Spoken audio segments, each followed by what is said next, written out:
What is going on, Jet fans? Matt O'Leary back with another video. Today I want to talk about an article written from Jets insider Zach Rosenblatt, who pretty much states that Aaron Glenn is going to be back next year in 2025 or in 2026. It's already 2025. Oh boy, 2026. So according to Jets beat reporter Zach Rosenblatt, Aaron Glenn's job security is better than we may have originally thought.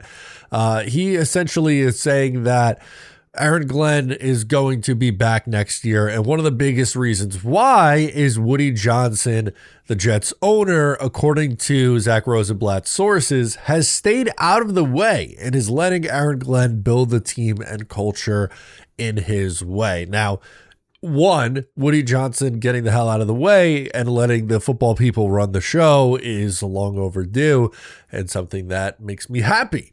My question or just follow-up thought in general to this is, how long does Woody stay out of the way? I find it really hard to believe that Aaron Glenn is going to lose his job after 1 year unless they go 0-17 or 1-16. But according to this report, even then, it feels like there's a good chance that Aaron Glenn would come back. You know, he has 4 more years on his contract after this year, supposedly making around $12 million a year to coach the New York Jets. But my thought is, and it gets brought up later in this article, so 3-13-1 was the record of the 2021 Detroit Lions. And yes, we're going to make the comparison to the Lions because everyone does it. And Aaron Glenn has said that. The following year, they started 1-6 and then ended up winning 8 of their last whatever games, right? 1-6, and they finished 9-8. So they went 8-2 over their final 10 games. But just missed the playoffs, right? Like they played spoiler to the Jets. They played spoiler to Green Bay that year. And then from 2023 onward, over the last 3 years, they've been one of the best teams in the NFL. The thought that I had was, would Woody Johnson let it get that far, right? Like, okay, say they have a carbon copy record, 3-13-1.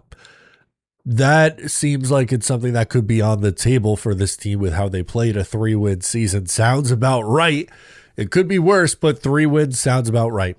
If they start the next year 1-6 and the fans are all upset and yelling and screaming, would Woody Johnson be more likely to get involved and pull the plug versus what the Detroit Lions did, which their owner and front office came out and, gave their faith in Dan Campbell at 1-6 in year 2. I don't know if you're getting that same response from Woody Johnson. It's just an interesting thought process. And there are some more similarities between the Jets and Detroit. Even if we hate that comparison being brought up, it's growing a bit tiresome. But as Zach Rosenblatt points out, the Lions were 26th in offensive EPA, 28th in defensive EPA, and 8th in special teams EPA.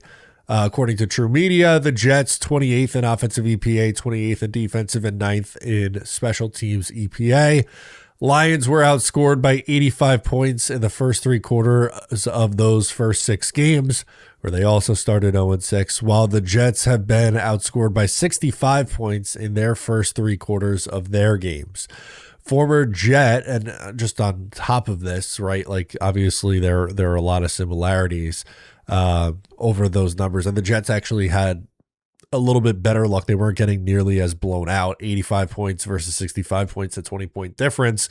But anyway, former Jet and Aaron Glenn's brother, Jason Glenn, came on and said that he's got to shop for these groceries. He's going to cook a great meal. Just give him time to cook it.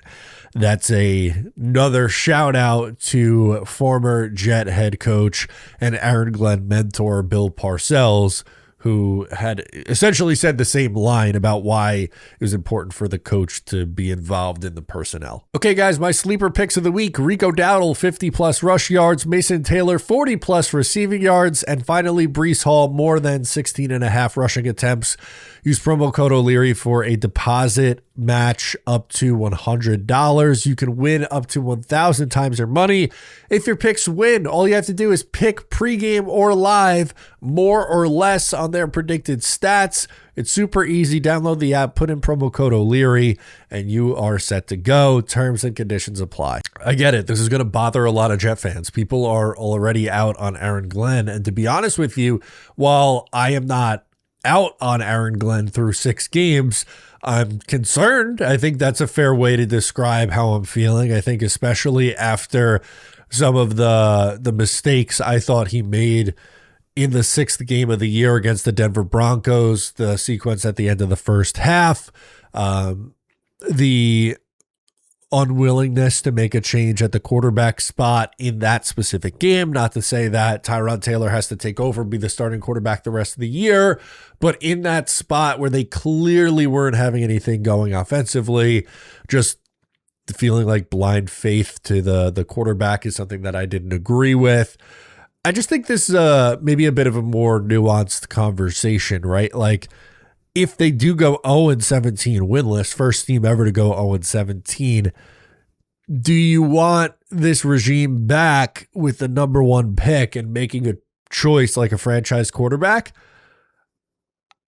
It's a tough combo. It's not so easy, right? Because then you look at a team like Tennessee, they draft a quarterback first overall, and then they pull the plug on the coach 5 or 6 games into their season, and 5 and 6 games into Cam Ward's career. Now that he has to deal with a new head coach, and they're going to hire another new head coach in the offseason. I'm sure the interim isn't going to stay. So that'll be 3 head coaches in 2 years for the kid. That's a tough spot for a young quarterback, which kind of leads me to my next point. I think, over the next 11 games for the New York Jets, I get it. They've looked like absolute garbage through 6 games, and I did not pick them to win this week because I'm in the spot where I think they need to prove it to me. But if we are to take at face value that almost no matter what, Aaron Glenn's going to be back in 2026, I think it's important for this team to win games and for Aaron Glenn to prove that he is the right guy to lead this thing.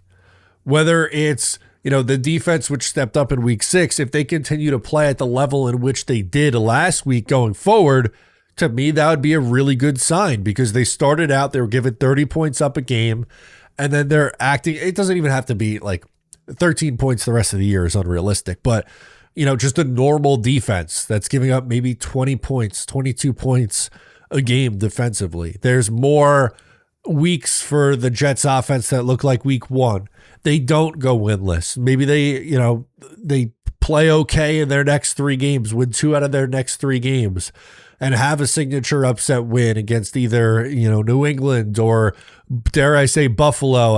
Although in week 18, they might be resting starters. Although, to be fair, maybe not, because you look at it, they're in a dogfight right now for the top spot with the New England Patriots. They have 2 games before the bye. If they come out of the bye week and are just looking like a more competent team over their final 9 games, maybe it's, you win 4-9, you go 4-5 down the stretch. I think that's in a very, very, very optimistic view based on how they've looked through their first 6 games.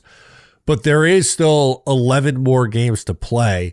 And like I said, if we are to take at face value that Aaron Glenn is coming back next year, I think it's most valuable for this franchise if Aaron Glenn is proving over the last 11 games that he does belong and that he is the guy. That's my thoughts on the conversation. Let me know what you think in the comments below. I'm Matt O'Leary. I'll catch you next time.